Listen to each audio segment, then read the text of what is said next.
ಬೆಂಗಳೂರು ಮತ್ತು ಮಾಗಡಿ ರಸ್ತೆಯಲ್ಲಿ ಬರ್ತಕ್ಕಂಥ ಒಂದು ಮಾದಾಪಟ್ಟಣ ಅಂತಕ್ಕಂಥ ಗ್ರಾಮದಲ್ಲಿ ಕ್ವಾರಿಯ ಒಂದು ಕೂಲಿ ಕೆಲಸ ಮಾಡತಕ್ಕಂಥ ಕಾರ್ಮಿಕರು 7-8 ಜನ ಮರಣ ಹೊಂದಿರತಕ್ಕಂಥದ್ದೇನಿದೆ. ಪ್ರಥಮವಾಗಿ ಆ ಮರಣ ಹೊಂದಿರತಕ್ಕಂಥವರಿಗೆ ಭಗವಂತ ಆತ್ಮ ಒಂದು ಶಾಂತಿಯನ್ನು ಕೊಡಲಿ ಅಂತಕ್ಕಂಥ ಪ್ರಾರ್ಥನೆ ಮಾಡ್ತೀವಿ. ಆದರೆ ಆ ಕೆಲಸವನ್ನು ನಿರ್ವಹಣೆ ಮಾಡ್ತಾ ಇದ್ದಂಥವರೆಲ್ಲ ಬಡವರು. ನನಗೆ ಬಂದಂಥ ಮಾಹಿತಿ ಮಧ್ಯಪ್ರದೇಶದಿಂದ ಇಲ್ಲಿ ಬಂದು ಕೂಲಿ ಕಾರ್ಮಿಕರ ಕೆಲಸ ಮಾಡ್ತಾ ಇದ್ದಂಥವರು 6 ಜನವೋ 7 ಜನವೋ ಇದ್ದಾರೆ. ಒಬ್ಬ ಯಾದಗಿರಿ ಅವನು ಒಬ್ಬ ಹುಡುಗ ಇದ್ದಾನೆ. ಈ ಒಂದು ಕ್ವಾರಿ ಕೆಲಸ ಮಾಡಬೇಕಾದ್ರೆ ಅದರ ಮಾಲೀಕರುಗಳಿದಾರಲ್ಲ ಅವರಿಗೆ ಬರೀ ದುಡ್ಡು ಮಾಡೋದಷ್ಟೇ ಚಿಂತನೆ. ಯಾವ ರೀತಿ ಮುಂಜಾಗ್ರತೆ ಕ್ರಮ ತೆಗೆದುಕೋಬೇಕು ಅಂತಕ್ಕಂಥದ್ದು ಇಂಥ ಒಂದು ಪ್ರಕರಣದಲ್ಲಿ ನಾವು ಇಲ್ಲಿವರೆಗೆ ನೋಡಲೇ ಇಲ್ಲ. ಬಹುಶಃ ಹಿಂದೆ ಶಿವಮೊಗ್ಗದಲ್ಲಿ ಒಂದು ಪ್ರಕರಣ ಆಯಿತು, ಅಲ್ಲೆಲ್ಲ ಚಿಕ್ಕಬಳ್ಳಾಪುರದಲ್ಲೂ ಇದೇ ರೀತಿ ಪ್ರಕರಣ ದೊಡ್ಡ ಮಟ್ಟದಲ್ಲಾಗಿತ್ತು. ಆಗಲೂ ಸಹ ಚರ್ಚೆ ಮಾಡೋದು. ಆದರೆ ಸರ್ಕಾರ ಇಂಥ ಪ್ರಕರಣಗಳು ಪುನಃ ಪುನಃ ಮರುಕಳಿಸ್ತಾ ಇರತಕ್ಕಂಥದ್ದಕ್ಕೆ ಕ್ರಮ ತಗೊಂಡಿದ್ದಂತೂ ನಾನು ನೋಡಲಿಲ್ಲ. ಬಹುಶಃ ನಿನ್ನೆ ಮುಖ್ಯಮಂತ್ರಿಗಳ ಒಂದು ಇದನ್ನು ನೋಡಿದೆ ನಾನು.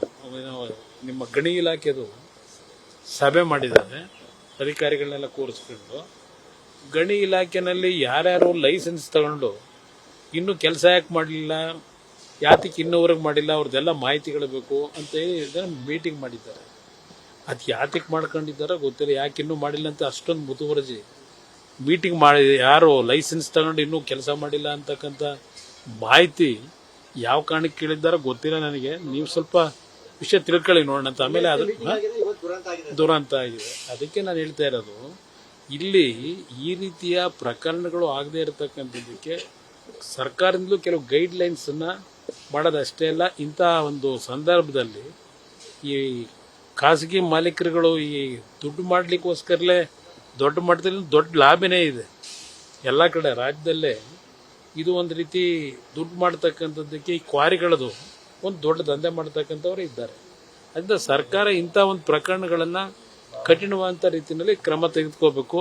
ಆ ಕುಟುಂಬಗಳಿಗೆ ಹೆಚ್ಚಿನ ಪರಿಹಾರ ಕೊಡಬೇಕು ಅಂತಕ್ಕಂಥದ್ದನ್ನ ನಾನು ಡಿಮ್ಯಾಂಡ್ ಮಾಡ್ತೀನಿ. ಸರ್, ಗ್ಯಾರಂಟಿ ವಿಚಾರದಲ್ಲಿ ಈಗ ಗೃಹ ಜ್ಯೋತಿದು ಏನೋ ಮರುಪರಿಶೀಲನೆ ಅರ್ಜಿ ಗಿರ್ಜಿ ಅಂತ ಇದು ಯಾತಕ್ಕೆ ಅದನ್ನೆಲ್ಲ ತಗೋತಾ ಇದ್ದಾರೆ ಅಂದ್ರೆ ಬಹುಶಃ ಎಲ್ಲೋ ಈ ಅವರು ಮುಂದಿನ ಚುನಾವಣೆ 28ರ ಚುನಾವಣೆ ಅದಕ್ಕೆಲ್ಲ ಮಾಹಿತಿ ಬೇಕಲ್ಲ.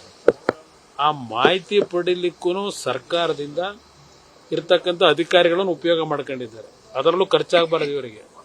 ಏಕೆಂದರೆ ಇಲ್ಲೆಲ್ಲೋ ನಿಮ್ಮ ಸುಜಾತ ಥಿಯೇಟರ್ ಎದುರುಗಡೆ ಯಾವುದೋ ಬಿಲ್ಡಿಂಗ್ನಲ್ಲಿ ಟಾಪ್ ಫ್ಲೋರ್ನಲ್ಲಿ ಮುಂದಿನ 28ರ ಚುನಾವಣೆಗೆ ಸ್ಟ್ರಾಟಜಿ ಮಾಡ್ತಾವ್ರಲ್ಲ, ಆ ಸ್ಟ್ರಾಟಜಿಗೆ ಇದು ಬೇಕಲ್ಲ, ಮಾಹಿತಿಗಳು, ಡೇಟಾ ಬೇಕಲ್ಲ.